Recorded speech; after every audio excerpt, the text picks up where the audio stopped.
In yesterday's lecture, we were discussing what was the communal award and what was the reaction of Congress, what was the reaction of Gandhi towards that communal award.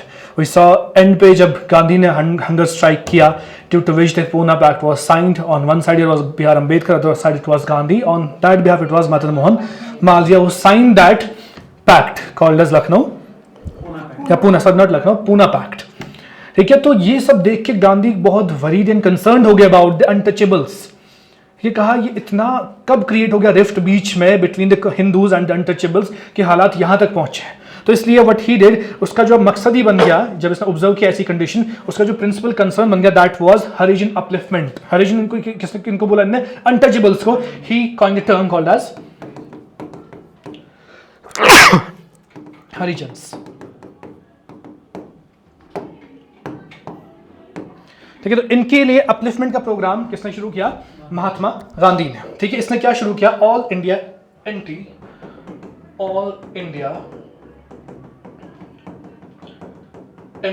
Untouchability league. ठीक है, that was his action that he started this all India anti untouchability league in 1932. ये सब हो रहा था. ठीक है, and he made president of this league a person called as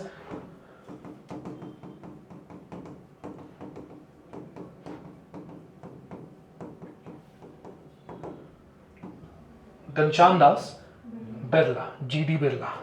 Birla जो आप आजकल देख रहे हो यहीं से शुरू हो गया है, घनश्याम दास बिरला से. ठीक है, तो he made him as a president of this all India anti untouchability league. ठीक है, और इसी का फिर नाम रखा गया जो ये एंटी अनटचेबिलिटी लीग रखी गई थी. It was named as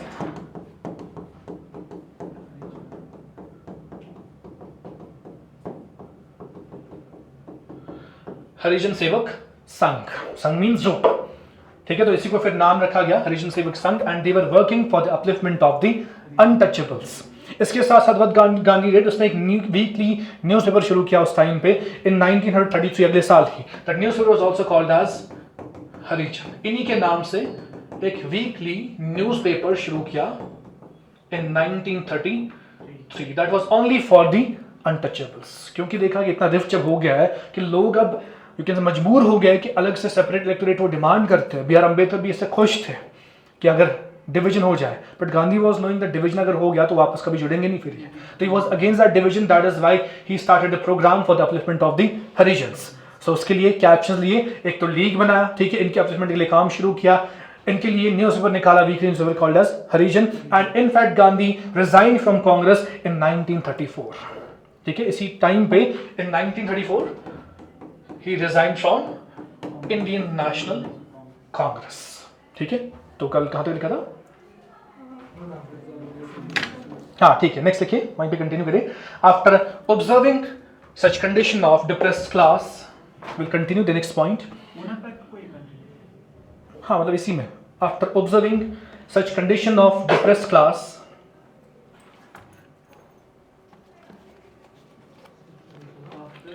observing such condition of depressed class,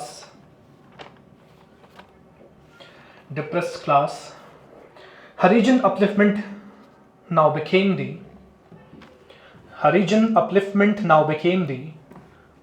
you can write Harijan के सामने ब्रैकेट्स में अनटचेबल्स की बात कर रहे हैं हम.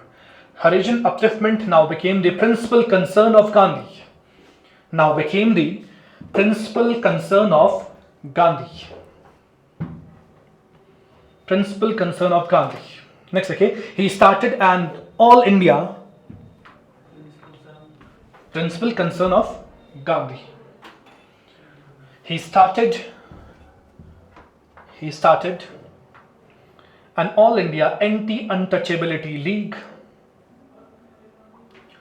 All India anti-untouchability league in September 1932. All India Anti-Untouchability League in September 1932.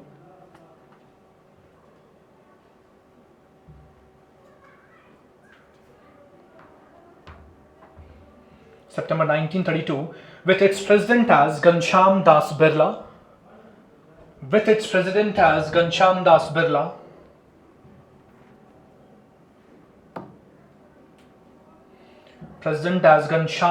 Birla, and it was later called as, and it was later called as Harijan Sevak Sangh.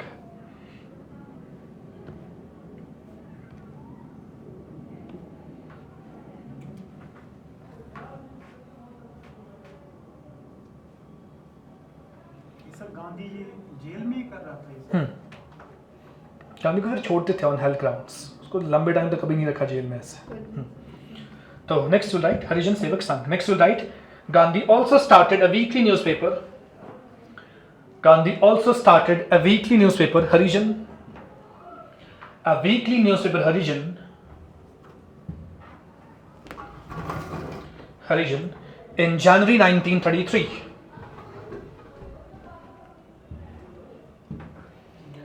In January 1933. Next we write in 1934 Gandhi resigned from. In 1934 Gandhi resigned from Indian National Congress.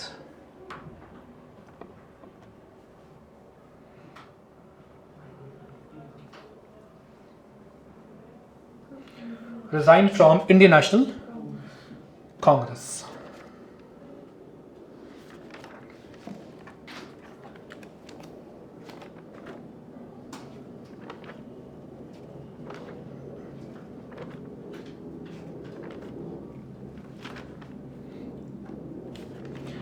तो इसके बाद शुरू क्या हो गया in Britain, that was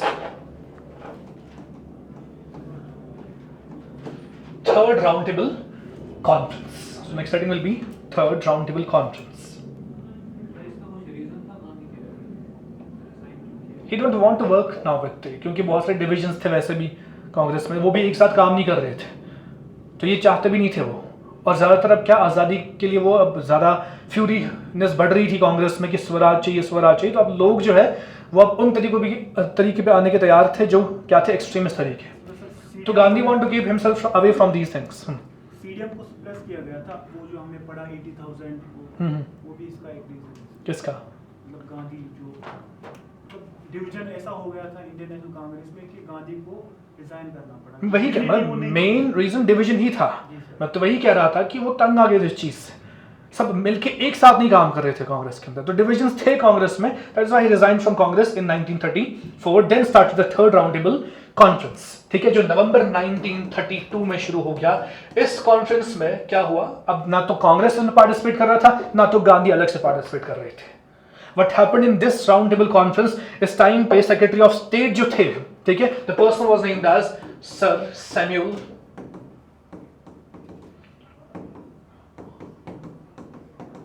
Hoare, ठीक है, he was a secretary of state। secretary of state कहाँ होता था?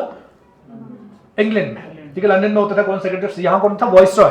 तो वहां जो सेक्रेटरी ऑफ स्टेट था वो responsible for Indian affairs, he was the person जिसने वहां पे रिफॉर्म्स प्रपोज किए इस थर्ड राउंड टेबल कॉन्फ्रेंस में, और वही रिफॉर्म्स फिर रिफ्लेक्ट हो गए किसमें, जिनने नेक्स्ट लाया, that was government of India act 1935।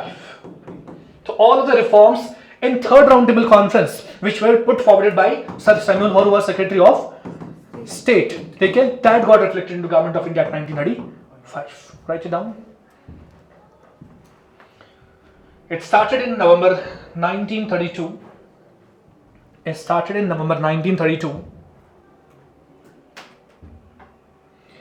1932.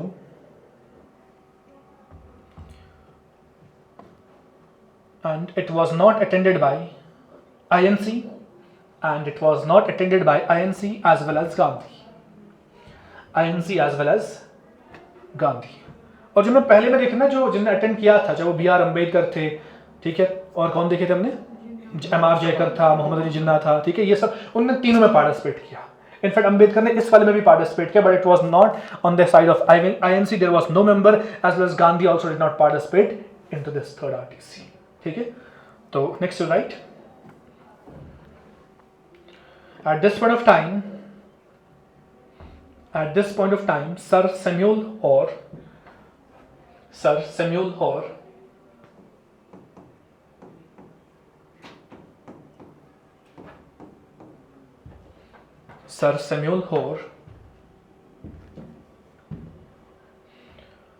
was the Secretary of State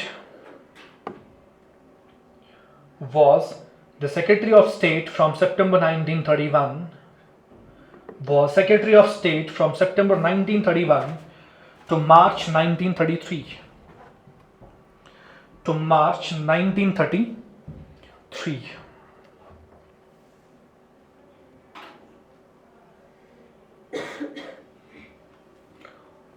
Next again. The reforms proposed by him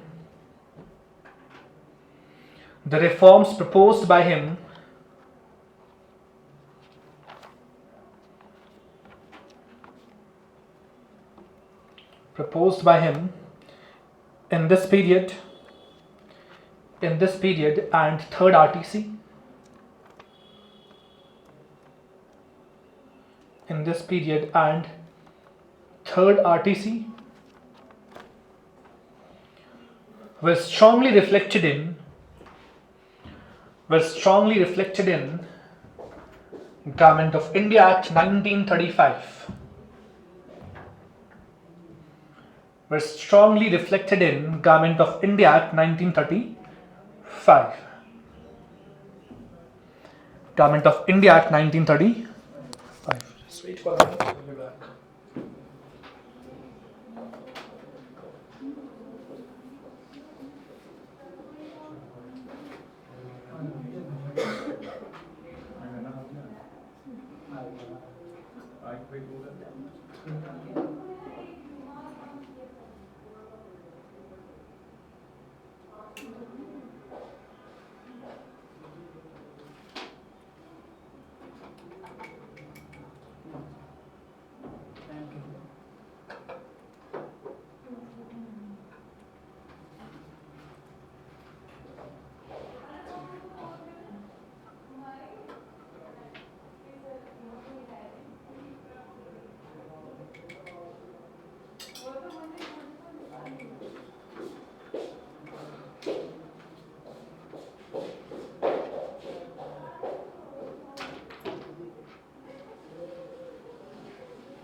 सो इसके आगे जो फिर एक्ट है that was government of India act 1935. तो नेक्स्ट हेडिंग आप लेंगे government of India act 1935. It's the most important act. जितने भी एक्ट हमने डिस्कस किए 1935 का जो एक्ट है the most important act it is because आजकल जो हम देखते हैं जो डिफरेंट सेटअप है इंडियन पॉलिटी में इंडियन स्ट्रक्चर में वो मेजरली बेस्ड किस पे on the same government of India act 1935 पे.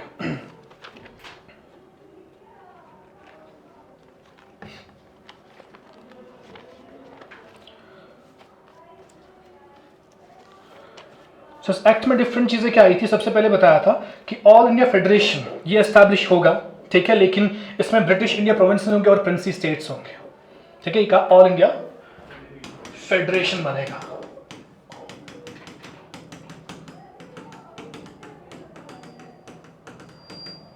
इसमें क्या होंगे, एक तो they will be the British India provinces, क्योंकि यही दो टाइप ऑफ टेरिटरीज थी इंडिया में, एंड प्रिंसली, यानी टेक्निकली प्रिंसली स्टेट्स को जुड़ना था किसमें, फेडरेशन में, ठीक है. और इसमें क्या था, it was British India province उनके लिए कंपलसरी था ये, क्योंकि इन्हीं के अंडर था, इनको फेडरेशन बनाना था. लेकिन प्रिंसली स्टेट्स वो टाइप ऑफ ऑटोनॉमी में थे, वो ऑप्शनल था कि जो प्रिंस जुड़ना चाहेगा इस फेडरेशन के साथ वो जुड़ेगा. और कंडीशन ब्रिटिश के साथ में ये रखी एटलीस्ट 50% या 50% ऑफ द सीट्स जो है प्रिंसली स्टेट्स की वो इसमें ज्वाइन करने चाहिए. तो ना तो कभी 50% ने ज्वाइन किया, ना कभी फेडरेशन बना, but it was written in to the government of India 1935 that the condition is that इसमें प्रिंसली स्टेट्स जो है वो फुलफिल अपनी सीट्स करने चाहिए, ठीक है। तो इसीलिए वो कभी फिर बना ही नहीं, क्योंकि जितनी सीट्स बताई गई थी प्रिंसली स्टेट्स की फुल होनी चाहिए इसमें फेडरेशन में, वो कभी हुई नहीं, ठीक है। तो right in this government of India 1935 All India Federation was to be established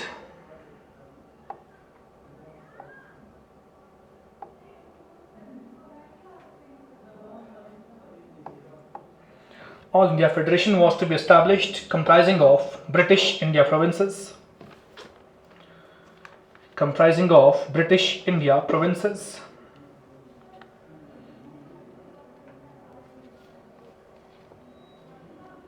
and princely states.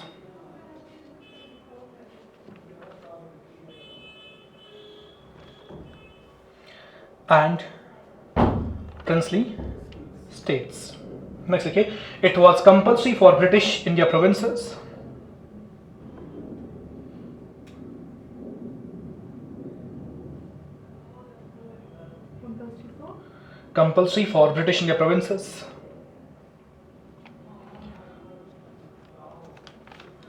but optional for princely states.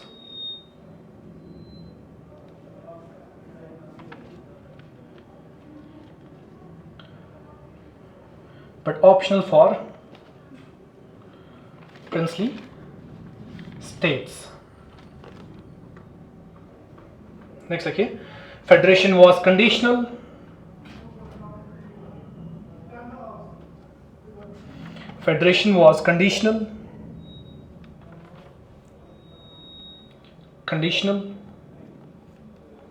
On fulfillment of the following condition.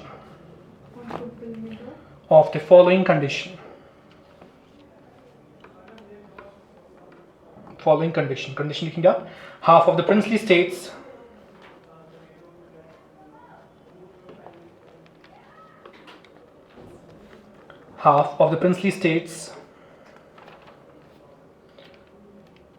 must agree to join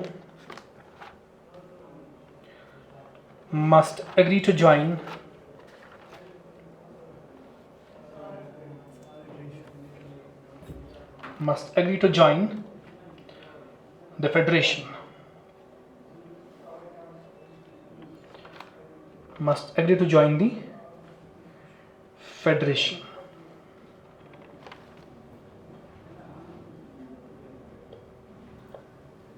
Next, okay, the proposed federation never came up.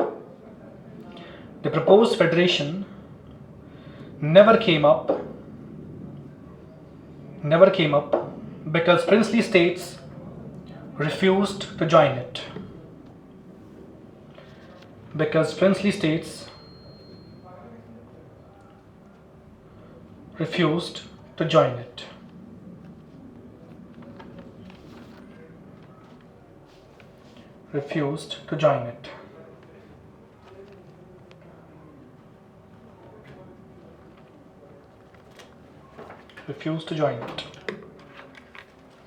अब इसी act ने provinces के बारे में क्या बोला। अब हम जानते हैं सेंटर और प्रोविंस होता है, क्योंकि फेडरेशन की अगर हम बात करें तो सबसे इसने पहले बोला प्रोविंशियल ऑटोनॉमी के बारे में।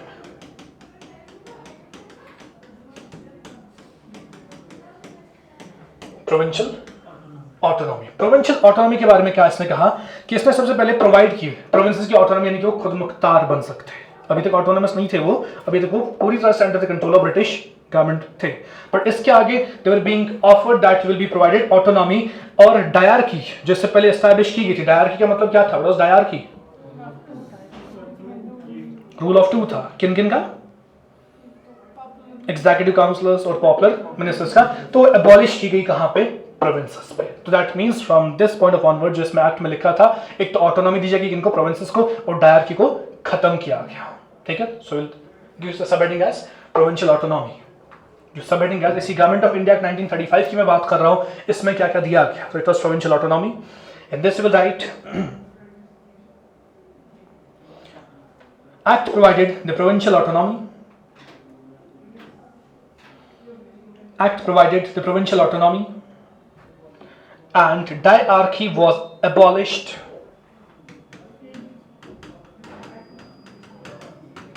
diarchy was abolished at provinces.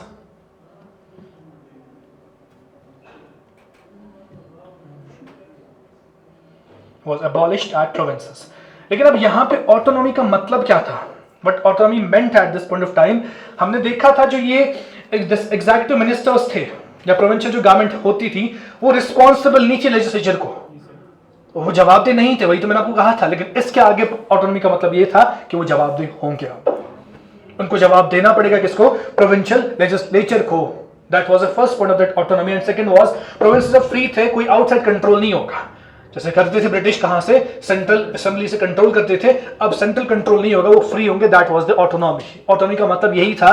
First was जो भी प्रोविंशियल गवर्नमेंट्स होंगे वो रिस्पॉन्सिबल होंगे किसको? प्रोविंशियल लेजिस्लेचर को। जैसे आजकल कौन है? सीएम और उसके मिनिस्टर्स, वो अगर कुछ भी काम करेंगे उनको जवाब देना है हाउस में, यहाँ की लेजिस्लेटिव असेंबली में। ऐसे उस टाइम पे एस्टैब्लिश किया गया जो प्रोविंशियल गवर्नमेंट्स है they are answerable to the provincial legislatures. ये तब से ही फिर रिफ्लेक्ट हो रहा है। आजकल जो मेजॉरिटी ऑफ इंडियन पॉलिटी आप देख रहे हो उसमें गवर्नमेंट ऑफ इंडिया 1935 से मेजॉरिटी ऑफ पोर्शन लिया गया है। आप फेडरल लिस्ट देखते हो, अब शेड्यूल 7 देखते हो, वो कहां से आया? इसी गवर्नमेंट ऑफ इंडिया 1935 से आया। ठीक है, सो नेक्स्ट आप लिखेंगे autonomy meant two things. Next point you will write in this, autonomy meant two things.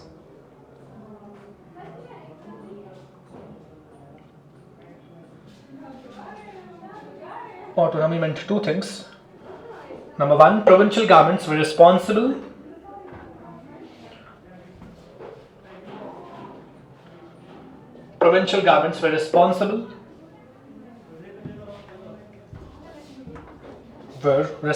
to the provincial legislature. Were responsible to the provincial legislature. Number two, provinces were free from outside control.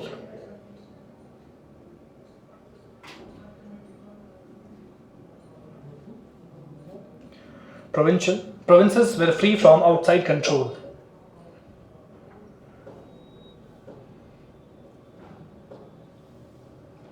From outside control.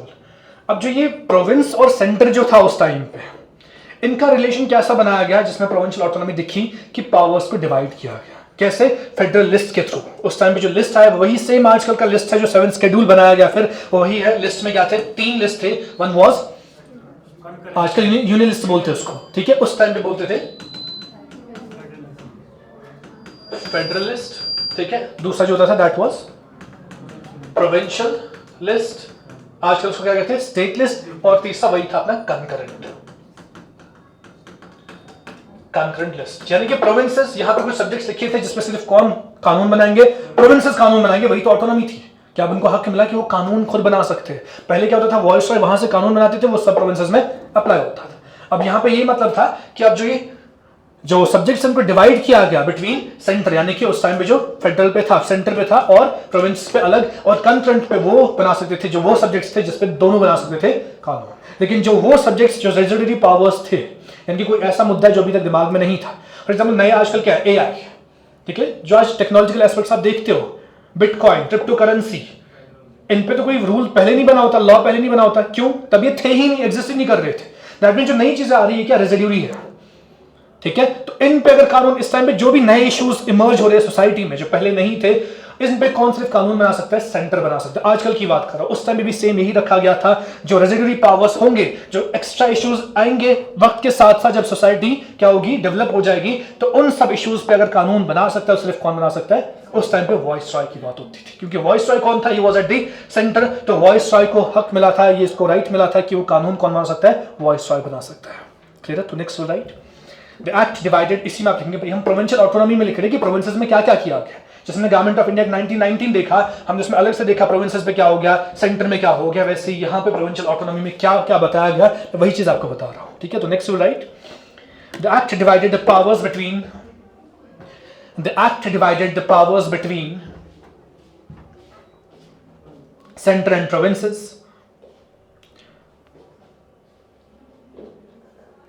Center and provinces in terms of 3 lists.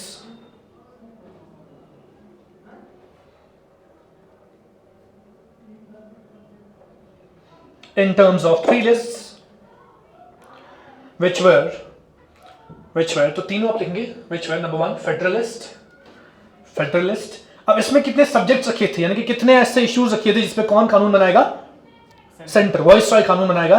59 subjects यहां पे रखे गए थे। तो साथ में वहीं पे लिखना फेडरलिस्ट में फॉर, इसमें लिखना for centre with 59 subjects. Number 2 provincial list, sir viceroy है, हाँ फेडरल वाइसरॉय होता था ना ऊपर, सेक्रेटरी होता था ना वाइसरॉय। सेक्रेटरी ऑफ स्टेट तो वहां इंग्लैंड में, यहां कौन देखता था, जैसा कि प्रेसिडेंट है तब को होता था वाइसरॉय। हाँ समझ गया, वही सेंटर को देखता था। तो क्या लिखा आपने, नंबर 1 फेडरलिस्ट, ठीक है, for centre with 59 subject. Second number 2 प्रोविंशियलिस्ट, ये किसके होता था, फॉर प्रोविंसेस विथ 54 सब्जेक्ट्स इसमें थे, जिसपे कानून सिर्फ कौन बना सकते, provinces, for provinces with 54 subjects. फिर number 3 concurrent list, number 3 concurrent list, ये किन के लिए, फॉर बोथ, ठीक है, विथ यहां पे कितने थे, 36 subjects. Concurrent list for both with 36 subjects.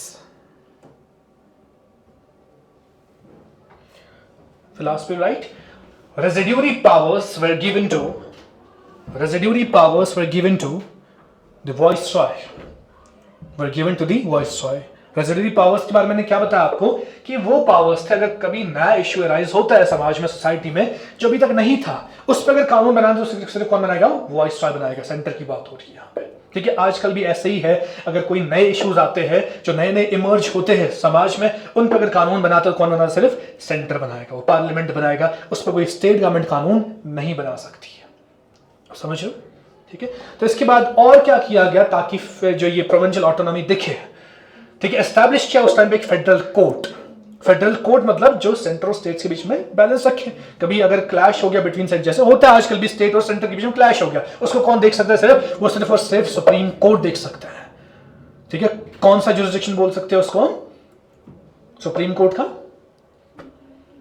Original jurisdiction of supreme court, जिसमें सिर्फ और सिर्फ जो ये मसले हैं, कौन से, सेंटर और स्टेट का कॉन्फ्लिक्ट आपस में, ये सिर्फ किसको, ये केस सुनने का किसको हक है, सिर्फ सुप्रीम कोर्ट ऑफ इंडिया को। None of the state high courts can listen to the cases which are between centre and the state, any of the state, ठीक है। तो उस टाइम पे यही था, एक फेडरल कोर्ट को एस्टैब्लिश किया गया, जिसमें एक चीफ जस्टिस को रखा गया और 6 जज को रखा गया। Federal court with 1 chief justice and 6 जजेस। ये भी एस्टैब्लिश किसने किया, गवर्नमेंट ऑफ इंडिया एट 1935, ठीक है।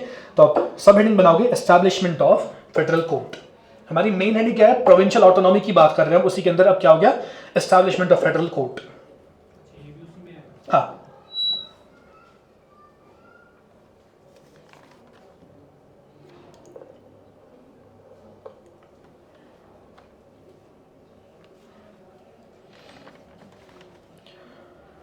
in this you write, it provided for a federal court,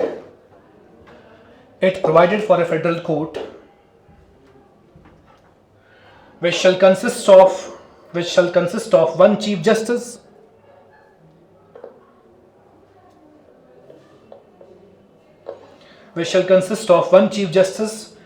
and not more than 6 judges, which shall consist of 1 chief justice and not more than 6 judges, not more than 6 judges। और appeals की अगर हम बात करें, देखो हर एक province में high court भी था, ऐसा नहीं है कि बस एक ही कोर्ट इंडिया में था, प्रोविंसेस में अपना हाई कोर्ट था।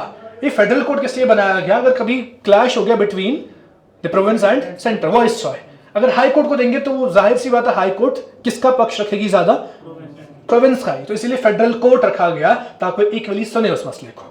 और हाई कोर्ट से हमेशा, अगर हाई कोर्ट में कभी सेटिस्फेक्शन नहीं मिलती थी किसी को, सेटिस्फेक्शन मतलब कि वो सहमति नहीं रखता वहां के फैसले से, उसके पास एक रास्ता रखा गया उस पर्सन के पास कि वो उसके बाद कहां अपील कर सकता है, फेडरल कोर्ट में। जैसा आजकल लोअर जुडिशरी अगर है, आप डिस्ट्रिक्ट कोर्ट में चले जाते हो, आपका फैसला वहां पे सुनाया जाता है, आप उससे सहमति नहीं रखते हो, आप कहां जाते हो, हाई कोर्ट। आपको हाई कोर्ट के फैसले से सहमति नहीं रखते हो तो आप कहां जाते हो, सुप्रीम कोर्ट। एंड का दरवाजा कौन सा है, सुप्रीम कोर्ट का। वैसे ही उस टाइम पे ये रखा गया कि जिसको हाई कोर्ट से उस टाइम पे उनके फैसलों से सहमति नहीं थी, he can go to the federal court. और अगर फेडरल कोर्ट से भी सहमत नहीं रखते होंगे तो एक और रास्ता रखा गया, that was called as privy council. I hope कि आप प्रिवी काउंसिल के बारे में जानते हो। What is privy council? Privy council court of UK, England की बात कर रहा हूं, वहां पे जो कोर्ट होता है उसे कहते हैं प्रिवी काउंसिल। यानी कि एक और रास्ता ये था इंडियंस के पास, अगर यहां के फेडरल कोर्ट से भी सहमति नहीं रखते होंगे तो तीसरा दरवाजा कौन सा था उनके पास, प्रिवी काउंसिल, यानी कि वहां जाके फिर केस करना पड़ता था। ठीक है, तो नेक्स्ट बोल रहा है इसी में एस्टैब्लिशमेंट ऑफ फेडरल कोर्ट में appeals from high court,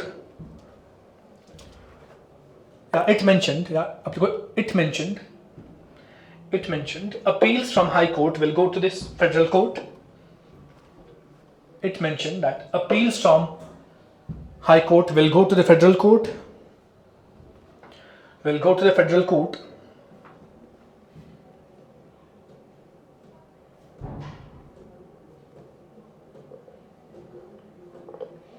and from federal court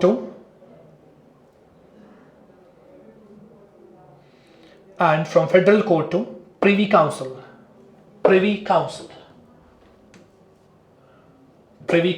In brackets you can mention it as Court of UK.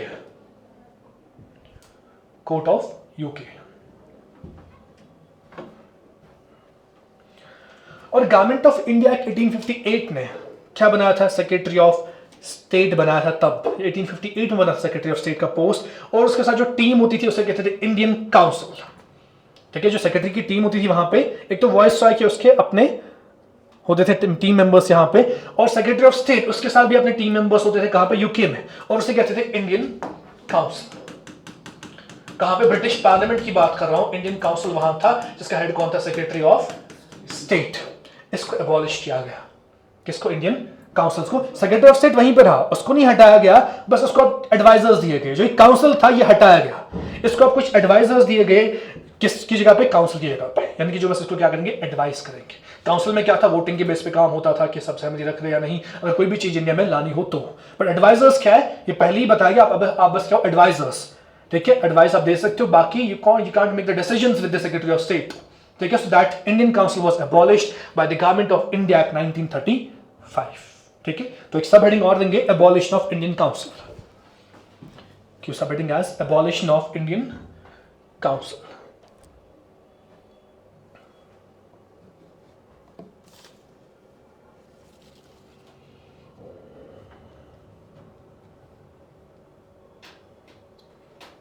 In this you write, it abolished the Indian Council. It abolished the Indian Council.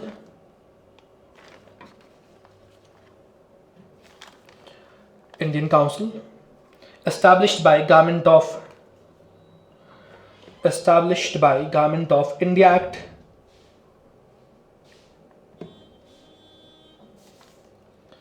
Established by Government of India Act 1858.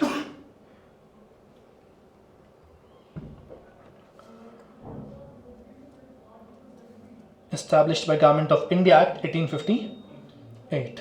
इसी में आप next point लिखेंगे, abolition of Indian council में the secretary of state for India was provided with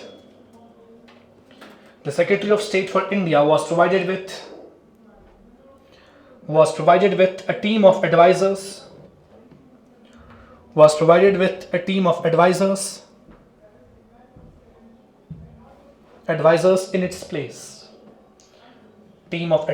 in its place.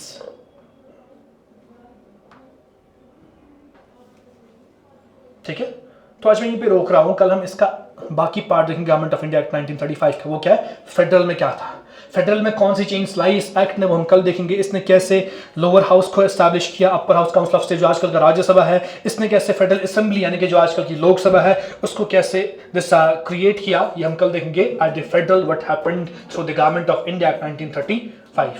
और भी कुछ और extra change लाई थी इस एक्ट ने, वो सब change we will discuss in tomorrow's class. Thank you for today.